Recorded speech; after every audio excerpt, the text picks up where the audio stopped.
Before every trade I take now, there's a moment of silence, for questions, asked in the same order, that decide whether I click buy, sell, or do nothing at all.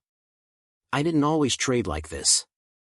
In the beginning, I traded like most people do, impulsively. I traded because the chart looked good, because Twitter was loud, because a friend mentioned a ticker, because the candle was big and green and my heart rate jumped with it.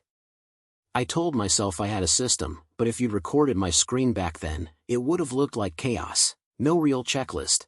No consistent filter. Just vibes, setups, and stress. It wasn't until I started studying Jesse Livermore in a serious way, not the quotes, not the Instagram one-liners, but the way he actually thought through a position, that I realized something. The great traders don't just ask if a setup looks good. They ask specific questions that force the truth out of the market, and out of themselves. Livermore didn't have a fancy GUI or 10 indicators layered over each other. He had the tape, the price, the behavior of stocks under stress, and a ruthless way of interrogating every potential trade before he committed capital. When I took that idea seriously, my pre-trade process changed. I stopped asking, does this look like a buy, and started asking. 1. I asked the market itself in a condition that deserves my risk. 2. I asked this stock acting like a true leader, or just today's noise. 3. Do I have a clear plan, entry, invalidation, and scale, before I act? 4. Am I emotionally fit to trade this right now, or am I carrying baggage from the last trade? Those 4 questions became my modern interpretation of Livermore's mental checklist, his way of filtering opportunity from temptation. They're not magic. They don't turn every trade into a winner. But they do something far more important. They keep me from being my own worst counterparty. In this documentary-style breakdown, I want to take you inside that checklist. Not as theory, not as motivational fluff, but as a living, breathing process you can adapt to your own style, whether you're trading stocks, futures, options, or crypto.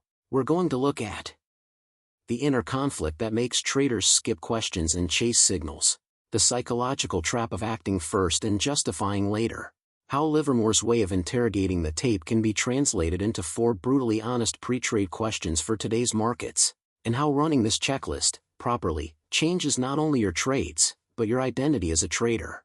Because here's the harsh truth. Most traders don't lose because they don't know enough. They lose because they don't ask enough of the market, and of themselves, before they act. In the next section, I want to pull you into that inner conflict we all feel right before we click the button. The tug-of-war between I should check this properly and screw it, I don't want to miss this. Inside that gap lives the difference between a random trader and a serious one. The most dangerous moment in trading isn't when you're in a position, it's the 5 seconds before you click the button. That's where the war happens. Not on the chart, not in the news feed, inside your own head. I feel it every time I'm about to enter, 2 versions of me fighting for control. One version is calm, methodical, ready to walk through the 4 questions like a pilot running a pre-flight checklist. The other version is impatient, buzzing, whispering, come on, you already know enough. Just take it. That inner conflict is the real paradox of trading. You came into this game for freedom, but the only way to survive is through discipline. You crave opportunity, but the only way to catch the right ones is by saying no to most of them. You want to act fast, but the edge usually lives in slowing down long enough to ask hard questions. When a setup appears, price pushing toward a level, volume coming in, the chart lining up, your brain doesn't naturally say, let's interrogate this systematically. It says, don't miss it. Livermore knew that feeling intimately. He wasn't born disciplined, he grew into it the hard way. He wrote about sitting in bucket shops, feeling the urge to act simply because prices were moving on the tape in front of him. Movement equaled opportunity in his young mind. Later, after several fortunes made and lost, he understood the truth. Most movement is not opportunity. It's distraction dressed as urgency. And that's where the paradox sharpens. The market is constantly throwing answers at you, prices, headlines, signals, before you've even asked the right questions. If you don't have a pre-trade checklist, you will default to reacting instead of evaluating. I've noticed this in my own behavior. When I don't pause to ask, is the broader market healthy enough for this trade, I suddenly care a lot more about one stock than about the environment it swims in. When I don't ask, is this stock a leader or a laggard, I find myself justifying why this time the weaker name will be the exception. When I skip, do I have a clear entry, stop, and scale plan, I end up improvising mid-trade, which really just means panicking slowly. When I ignore, "Where's my head right now?" I notice later that I was trading my last loss, not the current setup. The paradox is simple. You should pause and question, but you're terrified that pausing means missing out. So you rush through the pre-trade moment, or skip it entirely, and tell yourself you'll analyze it more deeply next time. Livermore solved this inner conflict not by becoming superhuman, but by making the pre-trade questions non-negotiable, like a pilot refusing to take off until every switch has been checked. Markets didn't slow down for him, his mind did. If you've ever felt that tug, the one that says, "Don't think too much or you'll miss it," you're not broken. You're just a trader without a hardwired pre-trade ritual yet. In the next section, I want to zero in on the core psychological trap that grows out of this conflict, how a history of near misses, lucky wins, and painful losses trains you to avoid asking questions, right when you need them most. That trap is exactly why Livermore's 4 questions are so powerful, and why most traders never use anything like them. The market doesn't just take your money, it quietly rewires your brain so that you stop asking questions right when questions would save you. Let me explain what I mean. Most traders don't wake up and say, "Today I'm going to be reckless. I'm going to ignore my checklist." No. They intend to be disciplined, they intend to be systematic. But then the chart lights up, a setup forms, the candle expands, and all that intention evaporates. Why? Because your brain has been trained by a long history of random reinforcement. Think back on your own trading history for a moment. Remember a trade you took with zero real plan, just a feeling, and it worked. Remember another trade where you did everything right, waited, defined risk, sized properly, and it failed. Those experiences don't just happen and disappear. They sink into your nervous system as lessons, whether they're accurate or not. Your brain quietly concludes, thinking too much equals missing out. Being disciplined equals still losing sometimes. Acting fast and loose equals sometimes getting paid. So the next time a potential trade appears, the primitive part of your mind whispers, "Questions slow you down. Just go." This is the psychological trap at the heart of bad trading. Your emotional brain treats questions as threats, because questions delay the reward. Livermore wrestled with that same wiring. Early in his career, he chased every wiggle on the tape. When the market rewarded that behavior, it felt like proof that his instincts were special. It took several devastating wipeouts for him to see the pattern. It wasn't the market that was cruel, it was the way his own conditioning pushed him to act without interrogation. He began to realize something painful. The trades he took without questioning might win, but they taught him nothing he could repeat. The trades he took after questioning, even when they lost, were bricks in a long-term edge. That's when his mindset shifted from, "How can I catch this move?" to, "How can I decide in a way I won't regret 100 trades from now?" Today, that same trap shows up when you see a breakout and skip asking, "What's the market doing behind this chart?" You feel FOMO and skip, "Is this stock actually a leader?" You're angry from your last loss, and you skip, "Am I fit to trade right now?" The common thread? Avoidance. Avoiding discomfort. Avoiding the possibility that the answer to a question might be, "No, you should not take this trade." Because that's the real reason we skip pre-trade checklists. They don't just filter trades, they threaten our desire to be active. Livermore's 4 questions, in spirit, are dangerous to the part of you that wants constant action. They slow you down. They force you to look at context. They demand you admit when you're not ready, when the stock isn't ready, when the market isn't ready. But that's exactly why they mark the line between a serious trader and everyone else. In the next section, we'll step fully into Livermore's shoes and reconstruct what his version of this pre-trade interrogation really looked like, how he assessed the market, the stock, the setup, and himself, and how that framework translates into 4 core questions you can ask before every trade today. If you strip away the legends and the drama, Jesse Livermore was doing one simple thing before every big trade. He was cross-examining the market like a lawyer in a courtroom. When I read his stories now, I don't just see a guy with a feel for the tape. I see a man running the same core interrogation over and over again, on the market, on the stock, on the setup, and on himself. He might not have written it as a numbered checklist, but his behavior reveals 4 clear questions. And what's shocking is how relevant they still are in our world of terminals, apps, and algos. First, Livermore always started with the general market. He understood what a lot of traders still ignore. The line of least resistance is not defined by your favorite stock, it's defined by the whole tape. So his first implicit question was, Keycap 1, is the market in a condition that deserves my risk? He didn't want to fight a vicious bear phase with aggressive longs. He didn't want to short into a roaring bull where everything was being lifted. He looked for alignment. Was the market forgiving, neutral, or ruthless? Only in forgiving or at least cooperative phases did he lean in. Then he zoomed into the individual stock. He wasn't interested in wallflowers. He wanted leaders, names that acted better than the crowd. That leads to his second question. Keycap 2, is this stock acting like a true leader, or just a noisy follower? He watched how a stock behaved on market pullbacks. Did it crumble more than the index, or did it hold up? Did it snap back faster on rebounds? Was it making new highs while its group lagged? If a stock didn't show personality, that stubborn, independent strength, he wouldn't cast it as a main character in his campaign. Next came the setup itself. Livermore was obsessed with pivotal points, those levels on the tape where everything changes. He watched how price approached them, how volume behaved, how the market reacted at those turns. He didn't go in blind, he framed a detailed battle plan around them. So his third question was, Keycap 3, do I have a clear plan, entry, invalidation, and scale around a real pivotal point? Not, can I buy somewhere down here, but, if price does this at that level, I buy. If it then does that, I add.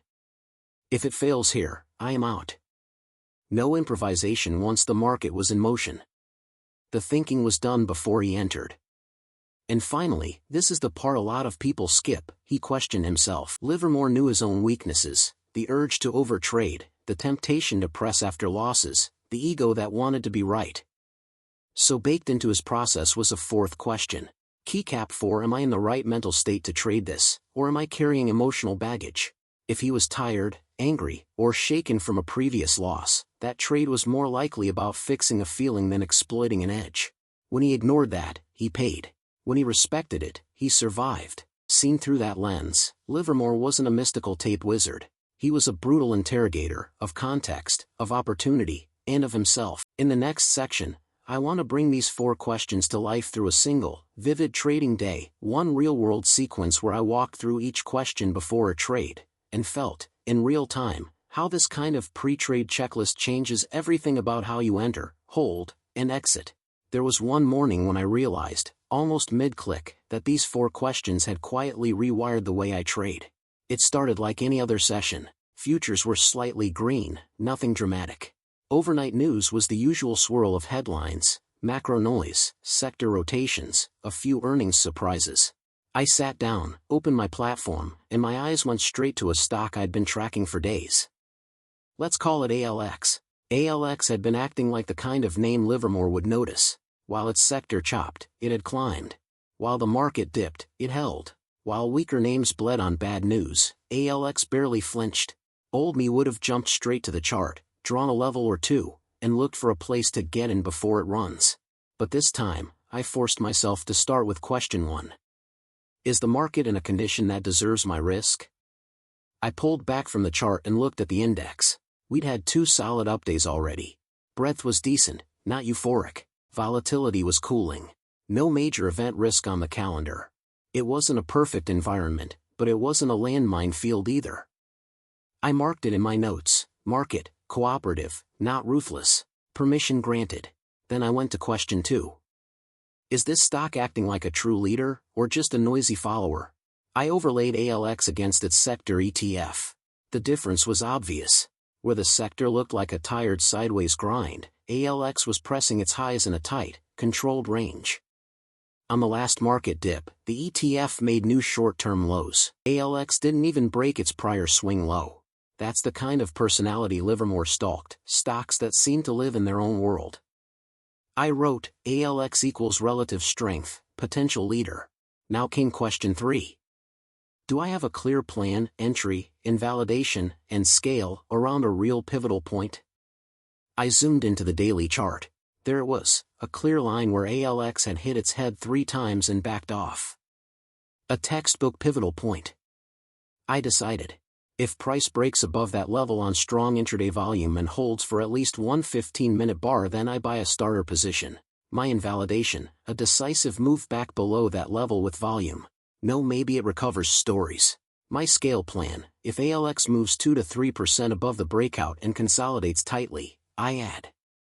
If it rips vertically and looks exhausted, I don't chase the add.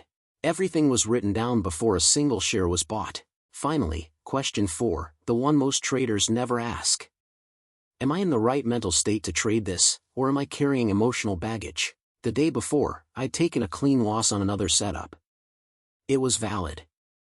It just didn't work. I checked in with myself. Was I trying to make it back on ALX? Was I angry, revengeful, or desperate for a win? Surprisingly, the answer was no. I felt focused, a little cautious, but not frantic. If anything, the prior loss made me more respectful of my plan, not less. For once, I wasn't trying to prove anything, I just wanted to execute correctly. When ALX finally broke through the pivotal point, I didn't feel that usual spike of panic. I felt ready. The questions were answered. The plan was set.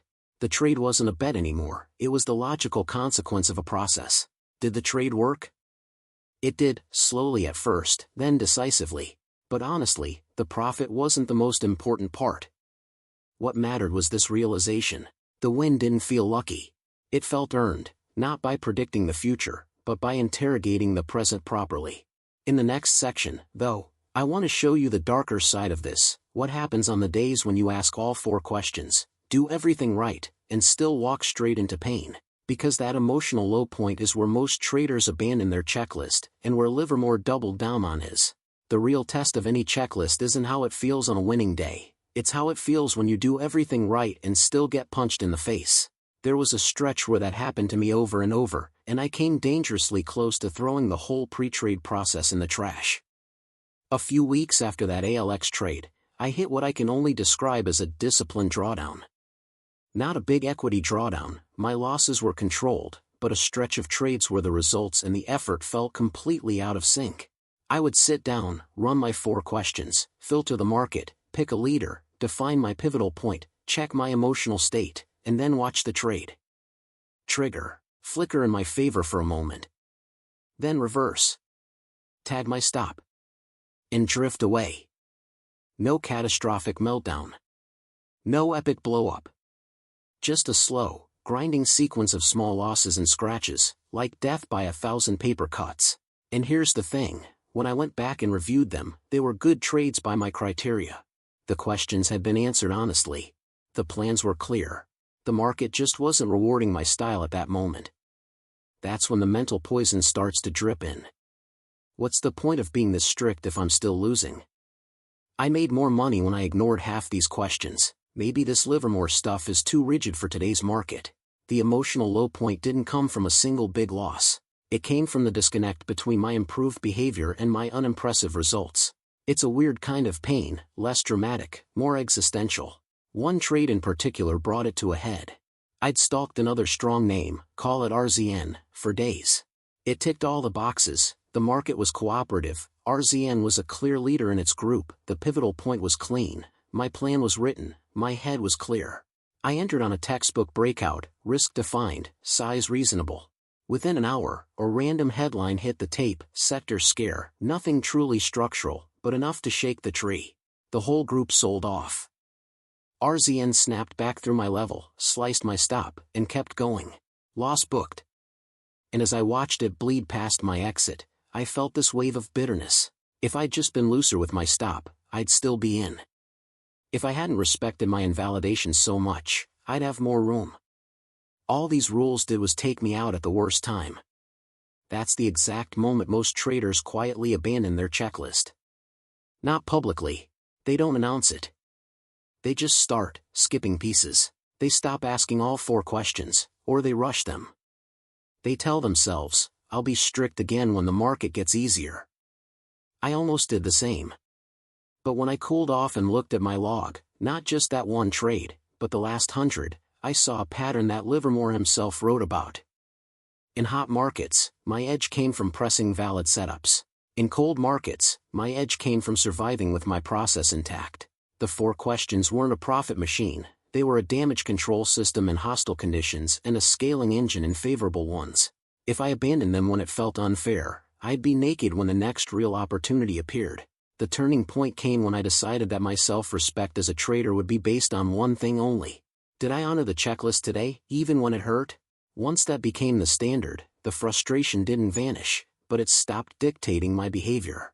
I wasn't just chasing good outcomes anymore, I was chasing good decisions. In the next section, we'll crystallize this into a single breakthrough principle, the core lesson Livermore's approach teaches about pre-trade questions, why they matter, what they really protect, and how answering them honestly is itself a form of edge, even before you place a single order.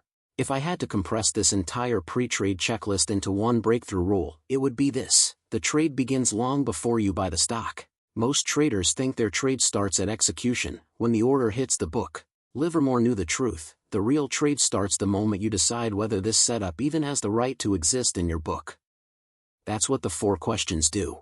They don't just refine your entries, they decide whether you are trading as a professional, or just dressing up gambling with technical language. When I study Livermore now, I see one consistent theme underneath all his tactics and campaigns: he refused to let a single stock, a single day, or a single emotion hijack his entire method. And that's exactly what these 4 questions protect you from. Keycap 1 is the market in a condition that deserves my risk? This question is the guard at the front gate. It forces you to admit that your edge is not independent of the environment. Livermore called it the line of least resistance. Was money flowing broadly in a way that made big moves possible, or was the tape choppy, treacherous, and mean? When you ask this first, you stop treating every day like a day you must trade. You accept that sometimes the best trade is to wait. That's not passivity, that's calculated restraint. Keycap 2 is this stock acting like a true leader, or just a noisy follower? This is your filter for quality. Livermore's greatest wins came from stocks that wanted to trend, with or without him.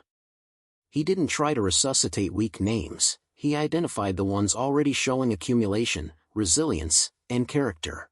This question saves you from the seductive trap of cheap laggards and catch-up plays. It redirects your focus to the names where big money is already at work. Keycap 3: do I have a clear plan, entry, invalidation, and scale around a real pivotal point? This is the spine of your professionalism. Before Livermore acted, he defined his pivotal point, the level where a stock either confirmed his thesis or disproved it. He knew where he'd enter, where he'd add, and where he'd be flat. Asking this question forces you to turn vague ideas into concrete if-then rules. It kills off the fantasy that you'll figure it out once you're in.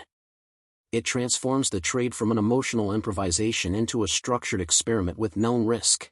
Keycap 4: am I in the right mental state to trade this, or am I carrying emotional baggage? This is the question almost no one wants to ask, because it has nothing to do with the chart and everything to do with you. Livermore understood painfully well that his worst decisions came not from bad analysis, but from bad states: trading to get even, trading when exhausted, trading when intoxicated by recent wins. When you look in the mirror before a trade and ask this honestly, you're doing what he eventually forced himself to do, separating your emotional need to trade from your actual readiness to trade. Here's the breakthrough. Answering these 4 questions, truthfully, is already edge. Even before you click anything, you avoid entire categories of bad trades because the market isn't right. You filter out mediocre names because they're not leaders. You prevent yourself from entering situations where you don't know what you'll do if you're wrong. You sidestep trades that are really just emotional band-aids. The edge isn't that you'll suddenly be right all the time.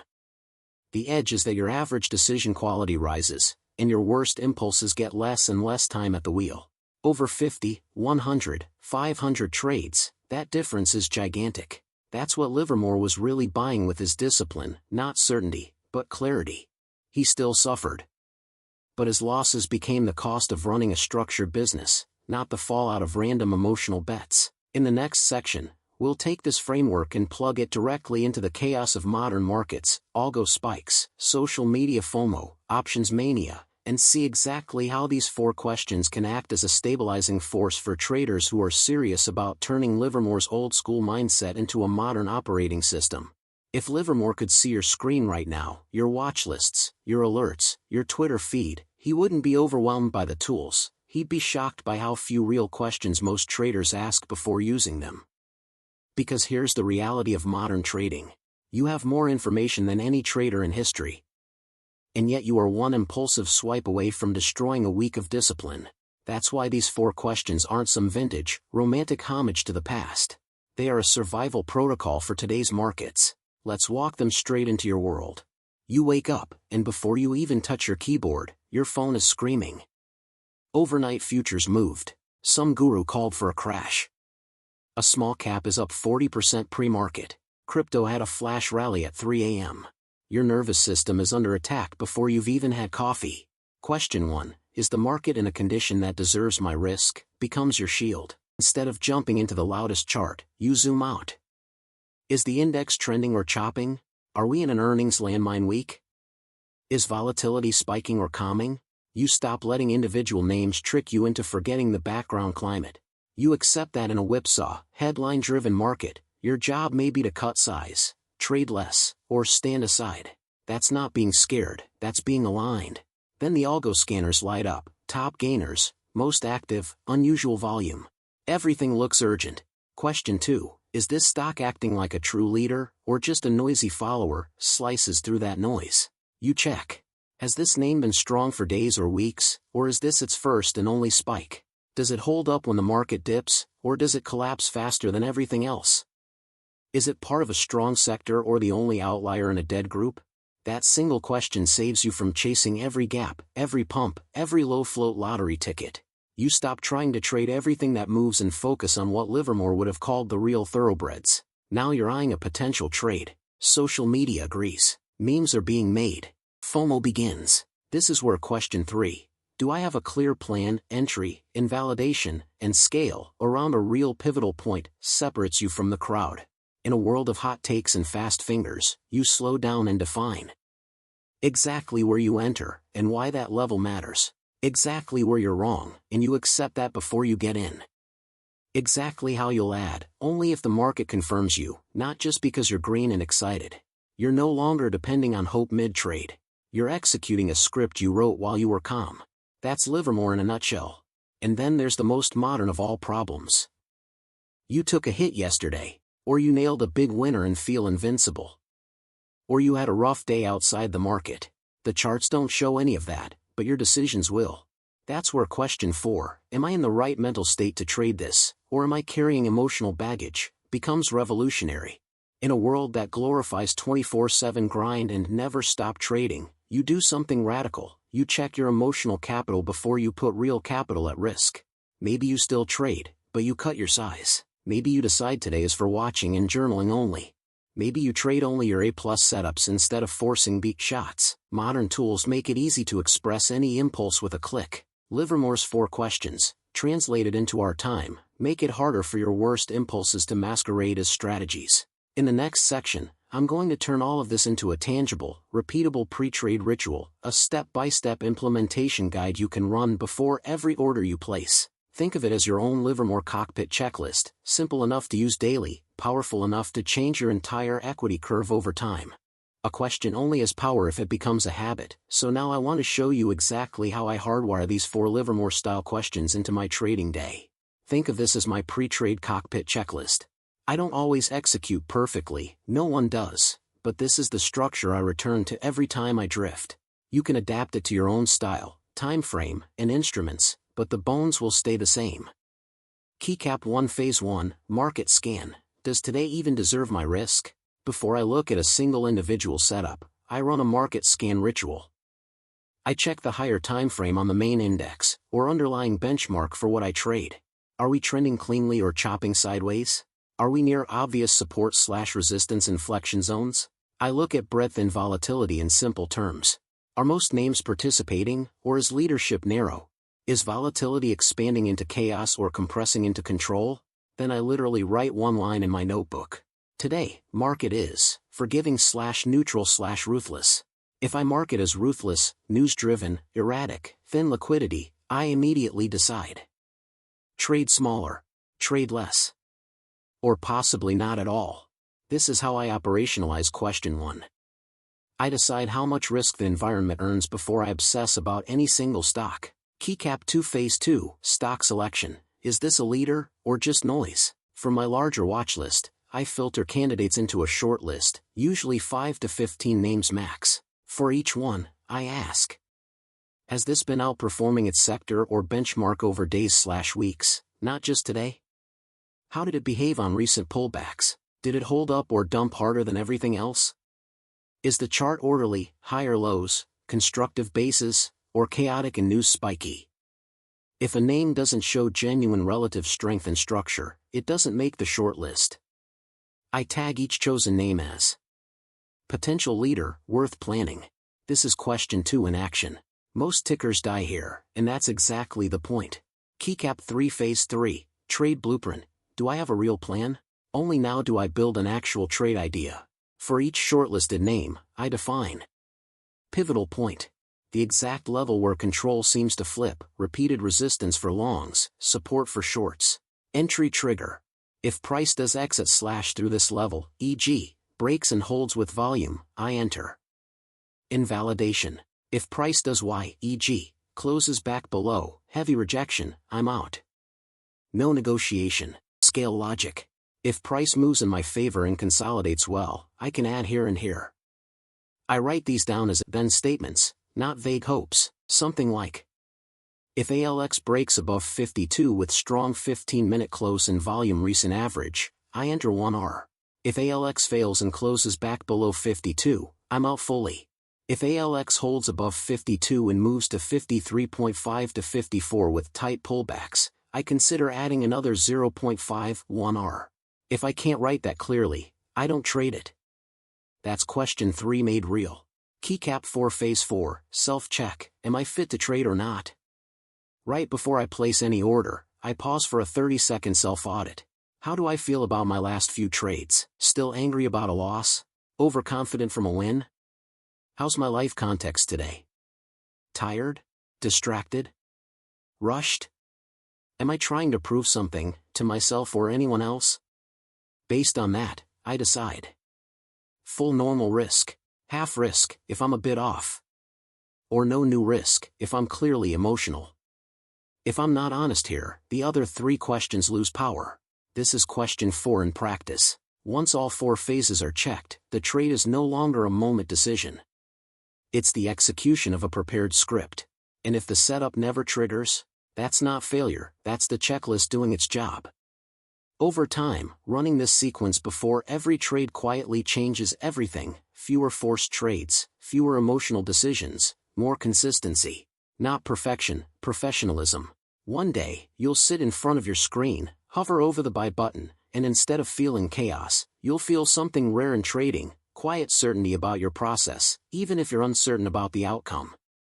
That's when you'll know these 4 questions are no longer a checklist, they're part of who you are.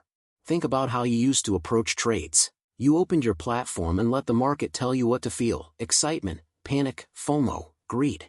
You reacted to candles like weather, sometimes sunny, sometimes stormy, always in control of your mood. Now imagine the opposite. You log in, and instead of asking, what's moving, you start with, is this market even worth my risk today? You scroll your lists, but instead of thinking, what's popular, you ask, which of these is a true leader, and which are just noise? You spot a setup you like, but before your finger gets trigger happy, you stop and define. Where exactly am I in? Where exactly am I wrong? How exactly will I scale? And right before you act, in the most honest moment of your session, you turn the spotlight on yourself and ask, am I trading this chart, or am I trading my emotions from the last one? In that sequence, you've done something that took Livermore a lifetime of pain to fully accept. You've moved the center of gravity from impulse to interrogation, from I hope this works to I can live with this decision 100 trades from now. Profitable trading isn't a state where you stop losing. It's a state where losses no longer blow up your identity, your account, or your process. The 4 questions are not there to make you a fortune overnight. They're there to keep you in the game long enough for your edge, whatever it is, to actually play out. Livermore blew up when he stopped respecting his own questions and his own pivotal points. He flourished when he honored them ruthlessly. His story is both a warning and a map. Ignore context, and the market will humble you. Chase followers instead of leaders, and you'll always be late. Trade without a plan, and every tick will own you. Trade with the wrong mindset, and even good setups will turn poisonous. You don't control the outcome of the next trade. You never will. But you do control whether you ask and answer these 4 questions before you place it. So let me leave you with this. Comment below, Which of the 4 questions are you going to write above your screen, screenshot on your phone, or make your new non-negotiable before every trade? Is this market worth my risk? Is this stock a true leader? Do I have a clear plan? Am I mentally fit to trade this? Pick one. Lock it in. Let this video be the moment where your trading stopped being a series of reactions and started being a series of deliberate, Livermore-style decisions. Stay patient, stay selective. And remember, the best trade you'll ever take might be the one you walk away from because your checklist told you the truth.